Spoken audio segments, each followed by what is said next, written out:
Hello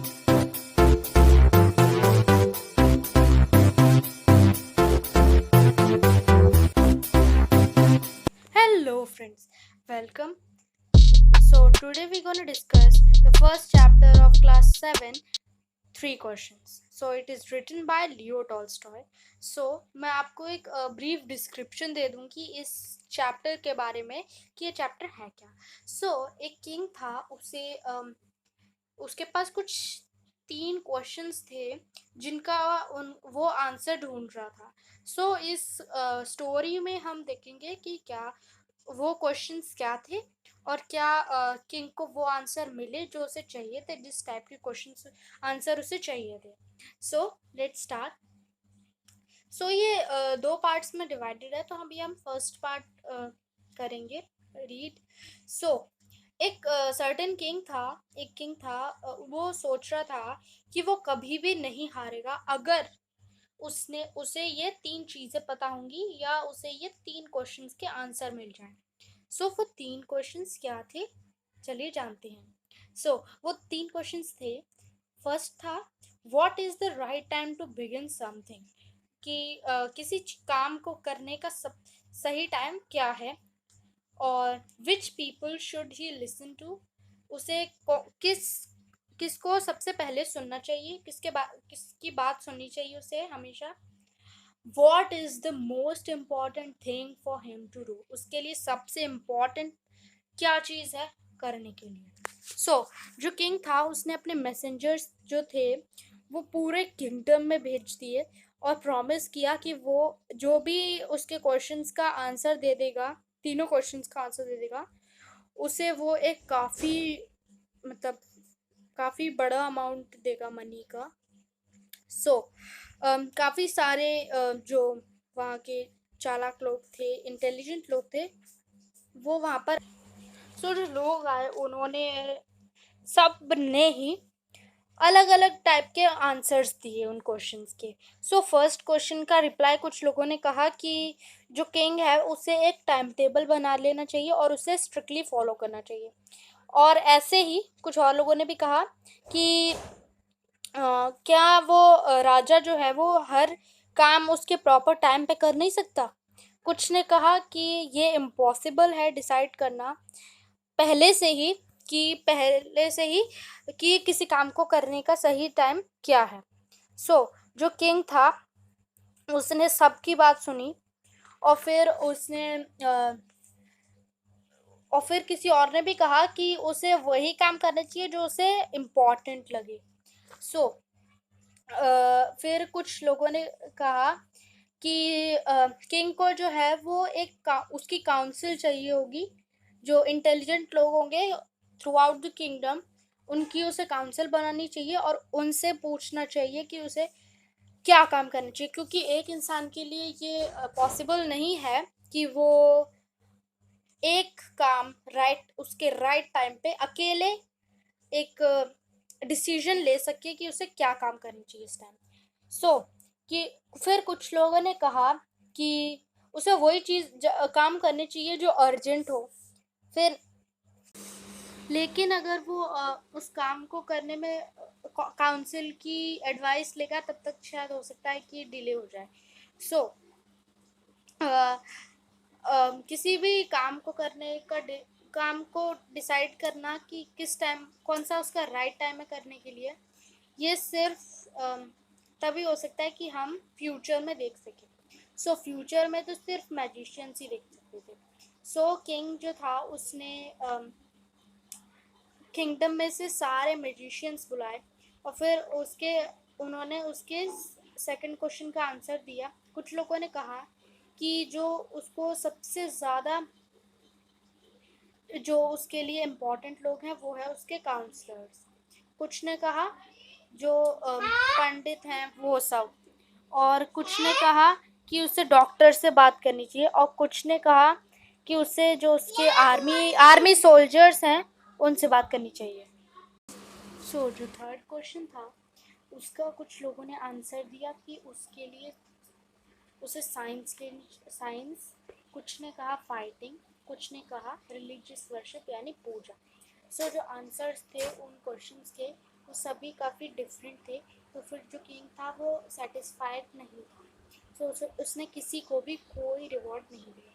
सो उसे किसी ने एडवाइस दी कि उसे एक हर्मिट है, हर्मिट एक इंसान होता है जो अकेले रहता है और सिंपल लाइफ जीता है। सो उस किसी ने कहा कि उसे हर्मिट से एडवाइस लेनी चाहिए, क्योंकि वो पूरे किंगडम में जाना जाता है अपनी विजडम के लिए।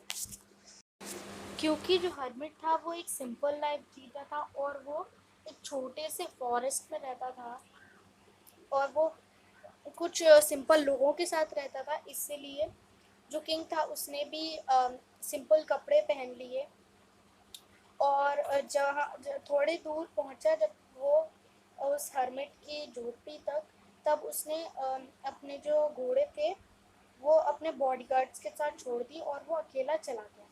सो किंग था वो जब हर्मिट के घर के पास आया, तब उसने हर्मिट को गड्ढा खोदते हुए देखा अपने घर के सामने। सो उसने किंग को ग्रीटिंग की और फिर डिगिंग करता रहा, वो गड्ढा खोदता रहा। फिर जो हर्मिट था वो काफ़ी बूढ़ा था, वीक था, और वो जब काम कर रहा था तो वो मतलब बहुत ही ज़ोर ज़ोर से सांस ले रहा था।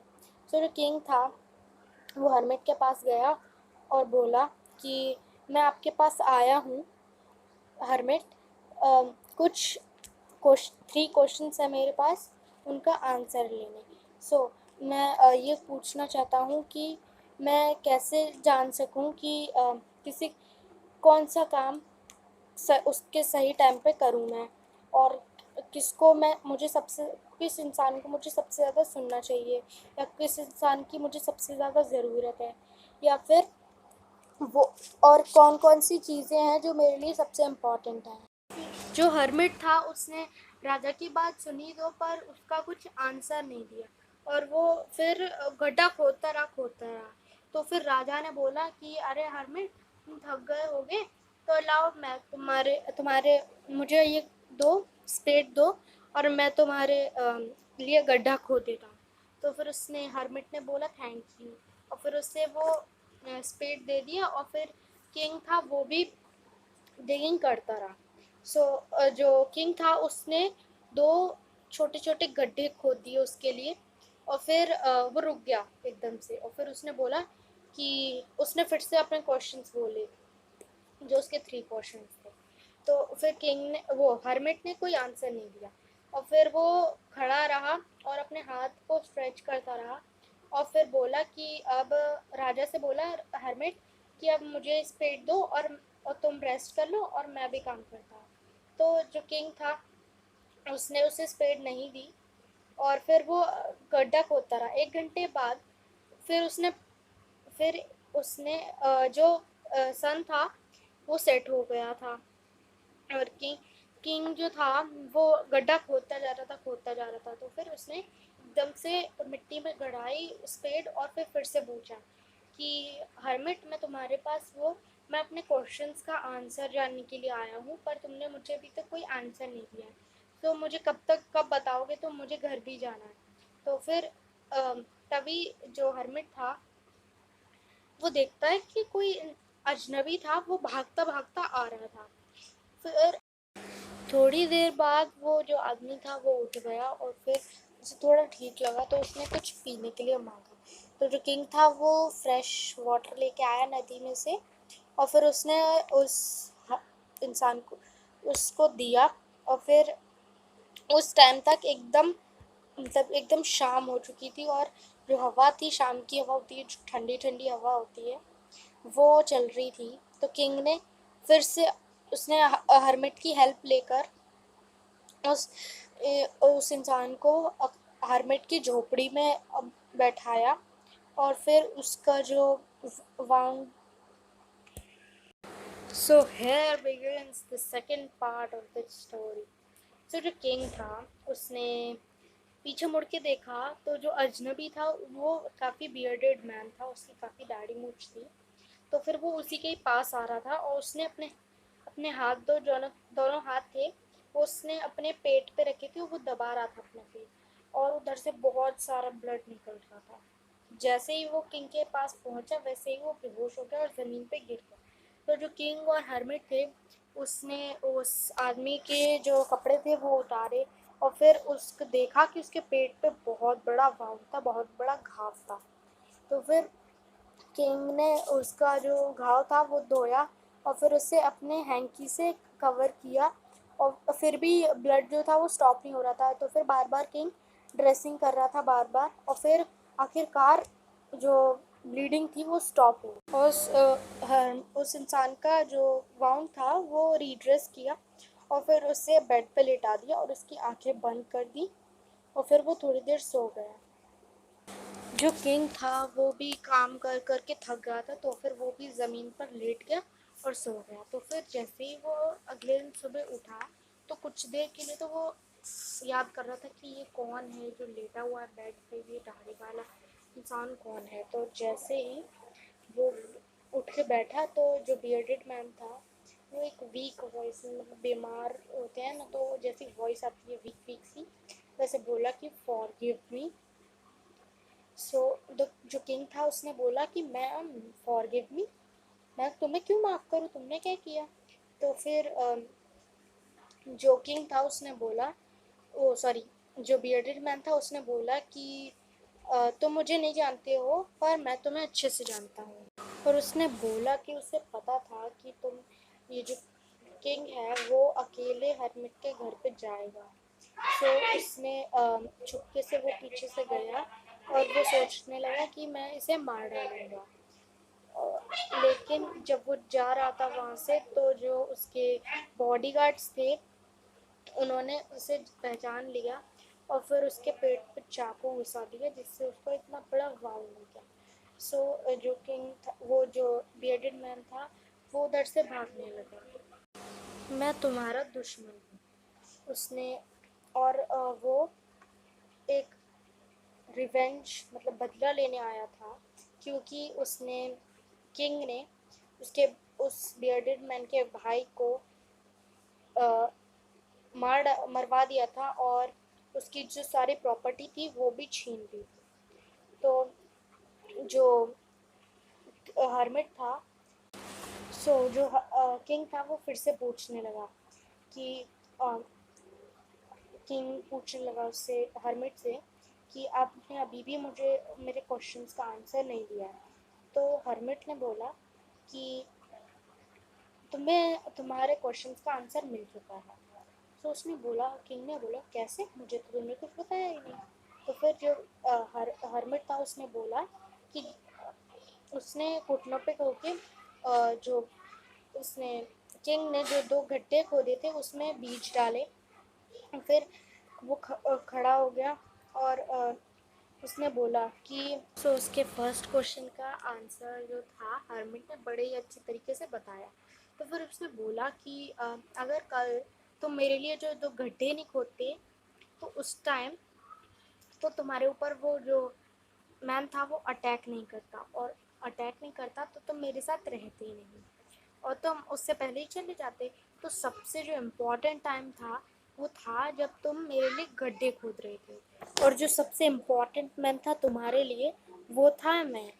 और जो तुम्हारे लिए सबसे इम्पोर्टेंट काम था वो था उस आदमी को बचाना। सो तुम्हारे तीनों क्वेश्चंस का आंसर तो मिल ही गया। तो जो तुम्हारे लिए सबसे ज़्यादा इम्पोर्टेंट पर्सन है वो है जो उस पर्टिकुलर टाइम पे जिसको तुम्हारी ज़रूरत है। और क्योंकि किसी को नहीं पता कि फ्यूचर में क्या होने वाला है और किसको क्या देखना पड़ेगा। सो सबसे इम्पोर्टेंट जो काम है करने के लिए वो है एक अच्छा इंसान रहना, क्योंकि हमें इस वर्ल्ड में इस वर्ल्ड में इसलिए ही आए हैं ताकि ताकि हम दूसरों की हेल्प कर सकें जिसको हमारी ज़रूरत है। So thank you for watching. Please like, share this video to your friends and family. Thank you.